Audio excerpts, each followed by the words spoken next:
नमस्कार सुधी भक्तबिंद आमार धर्मकथा चैनेले आपनादेर सकलके जानाई स्वागत। आज के आमरा जानबो कृष्ण पक्षेर एकादशी कामिका एकादशी सम्पर्के।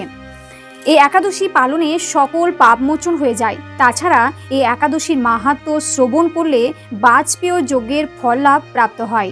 গঙ্গা, গোদাবরী, কাশী, নৈমিষারণ্য, পুষ্কর ইত্যাদি তীর্থ দর্শনের সমস্ত ফল কামিকা একাদশীর মাধ্যমে কোটি গুণ লাভ করা যায়। সাগর ও অরণ্য সমৃদ্ধ সমগ্র পৃথিবীর দানের ফল লাভ হয়। দুগ্ধবতী গাভী দানের ফল এই ব্রত পালনে সহজেই লাভ হয়। যেসব ব্যক্তিগণ ব্রহ্মহত্যা, ভ্রূণ হত্যা কিংবা তার থেকেও বেশি পাপপূর্ণ সাগরে নিমজ্জিত থাকে তাদের কামিকা একাদশী ব্রতের মাধ্যমে সহজেই সমস্ত পাপ ভস্মীভূত হয়ে যায়। নিষ্ঠা সহকারে এই একাদশী পালন করলে শ্রীহরির কৃপায় তার সকল পাপ বিনষ্ট হয় এবং বিষ্ণুলোকে গতি হয়ে থাকে। কামিকায়ের মধ্যে রয়েছে কাম ধাতু এবং এই শব্দের অর্থ হলো ১ আকাঙ্ক্ষিত, ২ কামনায় ভরপুর, ৩ সফলতা বা বিজয়ী নির্দিষ্ট করে ইত্যাদি। কামিকা একাদশী মাহাত্ম্য সম্পর্কে আমরা জানব। ব্রত শ্রেষ্ঠ একাদশী শ্রীহরির অত্যন্ত প্রিয়। কৃষ্ণ ভক্তি লাভই শ্রী একাদশীর ব্রতের মুখ্য ফল। তবে আনুষাঙ্গিক রূপে স্বর্গ, ঐশ্বর্যাদি অনিত্য ফল লাভ করে থাকে। কামিকা একাদশীর মতো পবিত্র পাপনাশক শ্রেষ্ঠ ব্রত আর জগতে নেই। এক হচ্ছে কামিকা একাদশী ব্রত পাপ নাশক ও মহাপুণ্য ফলদায়ী। ২ সমস্ত তীর্থ ভ্রমণের কোটি গুণ ফল লাভ হয়। ৩ সাগর ও অরণ্য সমৃদ্ধ সমগ্র পৃথিবী দানের ফল লাভ হয়।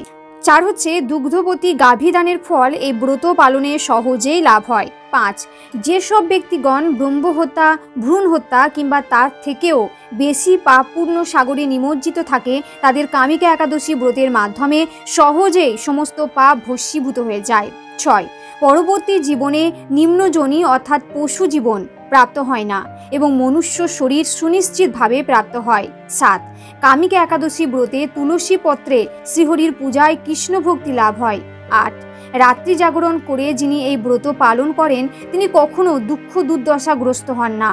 ৯ ব্রত মাহাত্ম্য কেবল শ্রবণেই বাজপেয় যজ্ঞের অর্থাৎ এক প্রকার বৈদিক যজ্ঞ ফল লাভ হয়। তাছাড়া যিনি এই ব্রত মাহাত্ম্য শ্রদ্ধা সহকারে পাঠ অথবা শ্রবণ করবেন তিনি সর্বপাপ থেকে মুক্ত হয়ে বিষ্ণুলোকে গমন করবেন।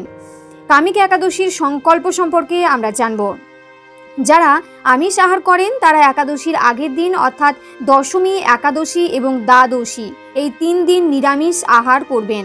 দশমীতে ভগবান শ্রীকৃষ্ণের চরণে ফুল নিবেদন করে সংকল্প করবেন, হে ভগবান আমাকে কৃপা করুন যাতে আগামীকাল একাদশী যেন নিষ্ঠার সাথে পালন করতে পারি। পরদিন অর্থাৎ একাদশী তিথিতে সম্পূর্ণ দিন পালিত হবে কামিকা একাদশী। কামিকা একাদশী আমরা পালন করব ইংরাজি ক্যালেন্ডার অনুযায়ী ৩১শে জুলাই ২০২৪ বুধবার এবং বাংলা ক্যালেন্ডার অনুযায়ী ১৫ই শ্রাবণ ১৪৩১ বঙ্গাব্দ। মনে রাখবেন একাদশীর দিন ভোরে অর্থাৎ ব্রহ্ম মুহূর্তে সূর্যা ত্যাগ করে স্নান সেরে শুচি শুদ্ধ হয়ে শ্রীহরির মঙ্গল আরতিতে অংশগ্রহণ করতে হয়। শ্রীহরির পাদপদ্মে প্রার্থনা করতে হয়, হে শ্রীকৃষ্ণ আজ যেন এই মঙ্গলময়ী পবিত্র একাদশী সুন্দরভাবে পালন করতে পারি, আপনি আমাকে কৃপা করুন। ভগবান শ্রীকৃষ্ণের সম্মুখে অবশ্যই সংকল্প মন্ত্র পাঠ করে সংকল্প নিতে হয়। সুতরাং এক্ষেত্রে বুধবার ভোরে সংকল্প মন্ত্র পাঠ করতে হবে। একাদশীর সংকল্প মন্ত্র। একাদশ্যামি নিরাহার স্থিতাহং অপরে অহনি ভক্সামি পুণ্ডরীকাক্ষ শরণম মে ভবাচ্যুত। এই মন্ত্রটি অবশ্যই ৩ বার পাঠ করবেন। অর্থাৎ হে পুণ্ডরীকাক্ষ, হে অচ্যুত, একাদশীর দিন উপবাস থেকে এই ব্রত পালনের উদ্দেশ্য আমি আপনার শরণাপন্ন হচ্ছি। এবার আমরা জানবো যে কামিকা একাদশীর পালন আমাদেরকে কবে করতে হবে। কামিকা একাদশীর ঠিক পরদিন অর্থাৎ ১ আগস্ট ২০২৪ বৃহস্পতিবার সকালে পালন সম্পন্ন করতে হবে। সময়টা হচ্ছে পশ্চিমবঙ্গে সকাল ৫টা ৬ মিনিট থেকে ৯টা ৩০ মিনিটের মধ্যে সম্পন্ন করতে হবে এবং বাংলাদেশে সকাল ৫টা ২৮ মিনিট থেকে ৯টা ৫২ মিনিটের মধ্যে পালন সম্পন্ন করতে হবে। অর্থাৎ একাদশী ব্রত পালন করে পরের দিন ভোরে স্নান সেরে পারণ সময়ের মধ্যে পঞ্চরবি শস্য ভগবানকে ভোগ নিবেদন করে 3 বার ভক্তি সহকারে পারণ মন্ত্র পাঠ করে একাদশীর ফল ভগবানের সম্মুখে ভক্তি সহকারে অবশ্যই অর্পণ করতে হয়। এরপর সে অনুকল্প প্রসাদ গ্রহণ করে পারণ অর্থাৎ একাদশী ব্রত ভঙ্গ করতে হয়, নচেত পূর্ণ একাদশীর ফল লাভ থেকে বঞ্চিত থেকে যেতে হয়। একাদশীর পারণ মন্ত্র হচ্ছে ওম অজ্ঞান তিমিরান্ধস্য ব্রতেনানেন কেশব প্রসিদ্ধ সম্মুখনাথ জ্ঞান দৃষ্টি প্রদভব। এই মন্ত্রটিও 3 বার পাঠ করবেন, অর্থাৎ হে কেশব, আমি অজ্ঞানরূপ অন্ধকারে নিমজ্জিত আছি। হে নাথ, এই ব্রত দ্বারা আমার প্রতি প্রসন্ন হয়ে আমাকে জ্ঞান চক্ষু প্রদান করুন। একাদশী ব্রত পালনের প্রকৃত উদ্দেশ্য কেবল উপবাস করা নয়, নিরন্তর শ্রী ভগবানের স্মরণ মনন ও শ্রবণ কীর্তনের মাধ্যমে একাদশীর দিন অতিবাহিত করতে হয়। শ্রীল প্রভুপাদ ও ভক্তদের এই দিন 25 মালা বা যথেষ্ট সময় পেলে আরও বেশি জপ করার নির্দেশ দিয়েছেন। একাদশী পালনের সময় পরনিন্দা, পরচর্চা, মিথ্যা ভাষণ, ক্রোধ, দুরাচারী, স্ত্রী সহবাস সম্পূর্ণরূপে নিষিদ্ধ। এবার আমরা জানব কামিকা একাদশীর ব্রত কথা। আমরা এবার ব্রত কথাটি শ্রবণ করব। শ্রাবণ মাসের কৃষ্ণপক্ষিয়া কামিকা একাদশী ব্রত মাহাত্ম্য ব্রহ্মবৈবর্ত পুরাণে যুধিষ্ঠির শ্রীকৃষ্ণ সংবাদে বর্ণিত আছে। এই ব্রত সম্পর্কে জানবার উদ্দেশ্যে যুধিষ্ঠির মহারাজ ভগবান শ্রীকৃষ্ণকে জিজ্ঞাসা করলেন, হে জনার্দন, হে বাসুদেব, শ্রাবণ মাসের কৃষ্ণপক্ষীয় তিথিতে যে একাদশী পালন করা হয় সে একাদশীর নাম কি এবং এই একাদশীর মাহাত্ম্যই বা কি? কৃপা করে আমাকে সবিস্তারে বর্ণনা করুন, তা শুনতে আমি অত্যন্ত কৌতূহলী।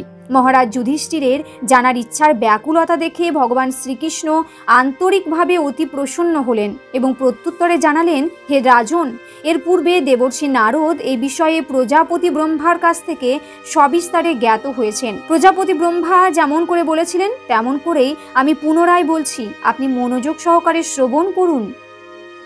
একদা ভক্তশ্রেষ্ঠ দেবর্ষি নারদ ব্রহ্মাজির কাছে জানতে চেয়েছিলেন, হে ঈশ্বর, শ্রাবণ মাসের কৃষ্ণপক্ষ তিথিতে যে একাদশী পালন করা হয় এই একাদশীর নাম কি? এই একাদশী পালনের মাহাত্ম্যই বা কি? এই একাদশীর আরাধ্য দেবতাকে? এই একাদশী পালনে কি ফল লাভ হয়? কৃপা করে এই সকল বিষয় সবিস্তারে বর্ণনা করে জ্ঞাত করুন, আমি ধন্য হই। শ্রী নারদের কথা শুনে ব্রহ্মা অত্যন্ত তৃপ্ত হলেন এবং উত্তরে বললেন, হে বৎস, তুমি যে প্রশ্ন করেছ তার দ্বারা মনুষ্য জাতি অনেক উপকৃত হবে। শুধু তাই নয়, তারা নিম্নজনী প্রাপ্তি থেকে উদ্ধার হবে ও পাপ থেকে মুক্ত হবে। আর সেই উদ্দেশ্যে আমি সবিস্তারে তোমায় বর্ণনা করছি, তুমি মনস্থির করে তা শ্রবণ করো। শ্রাবণ মাসের কৃষ্ণপক্ষী একাদশী কামিকা নামে জগতে প্রসিদ্ধ। ভগবান শ্রী বিষ্ণু এই একাদশীর আরাধ্য দেবতা। এই একাদশী পালনে সকল পাপ মোচন হয়ে যায়, তাই এই একাদশীর মাহাত্ম্য শ্রবণ করলে বাজপেয় যজ্ঞের ফল লাভ প্রাপ্ত হয়। গঙ্গা, গোদাবরী, কাশী, নৈমিষারণ্য, পুষ্কর ইত্যাদি তীর্থ দর্শনের সমস্ত ফল কামিকা একাদশীর মাধ্যমে কোটি গুণ লাভ করা যায়। সাগর ও অরণ্য সমৃদ্ধ সমগ্র পৃথিবী দানের ফল লাভ হয়।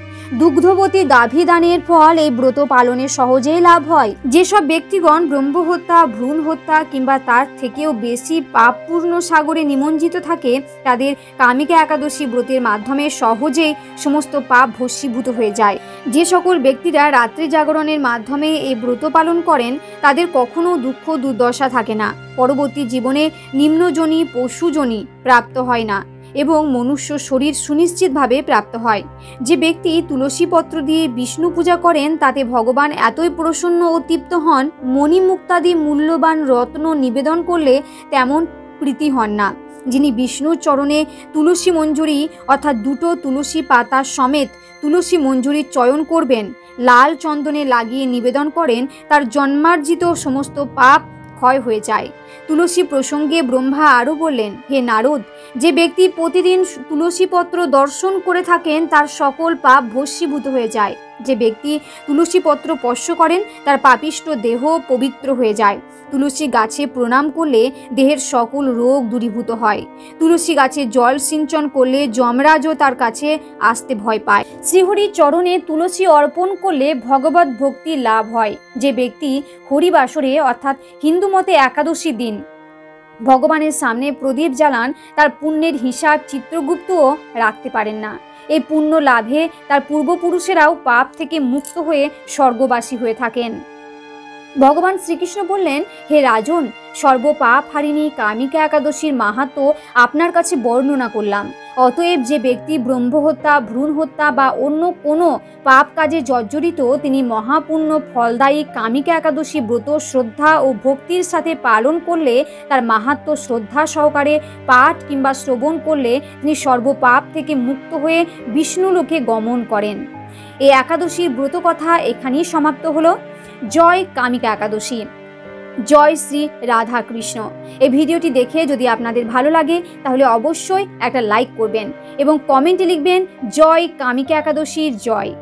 যদি চ্যানেলে নতুন হয়ে থাকেন চ্যানেলটিকে সাবস্ক্রাইব করে পাশে থাকবেন। সকলেই ভালো থাকুন, সুস্থ থাকুন এবং সকলেই অবশ্যই চেষ্টা করবেন কামিকা একাদশী পালন করার। নমস্কার।